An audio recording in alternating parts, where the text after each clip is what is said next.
رب ذوالجلال نے قرآن مجید کے اندر ارشاد فرمایا النبی اولا بالمؤمنین من انفسہم، نبی جو ہے وہ مومنوں کی جانوں کا ان سے بڑھ کر مالک ہے۔ نبی مومنوں کی جانوں کا ان کی اپنی ذوات سے بڑھ کر وارث بھی ہے، ولی بھی ہے، حقدار بھی ہے اور والی بھی ہے۔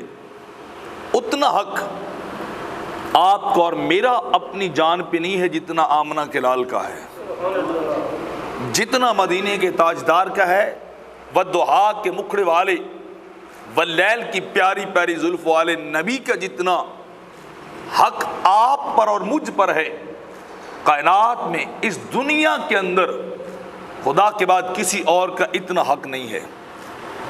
باپ کا اتنا حق نہیں جتنا اللہ کے نبی کا حق ہے، بیٹے کا اتنا حق نہیں جتنا خدا کے رسول کا حق ہے، میری بیٹی کا مجھ پر اتنا حق نہیں جتنا مدینے کے سلطان کا حق ہے، میرے دوست کا، میرے یار کا، میرے بیلی کا، میرے ہمدم کا، میرے مونس و انیس کا اتنا مجھ پہ حق نہیں ہے جتنا حق رب ذوالجلال نے اپنے حبیب کا بنایا ہے۔ حتیٰ کہ اپنی جان کے اوپر آپ کا اور میرا اتنا حق نہیں ہے جتنا حق مدینے والے کا ہے۔ تو پتہ چلا کہ وہ مجھے میری جان سے بھی مقدم ہیں، وہ مجھے میری جان سے بھی پیارے ہیں، وہ مجھے میرے قلب و جان، قلب و جگر سے بھی پیارے ہیں۔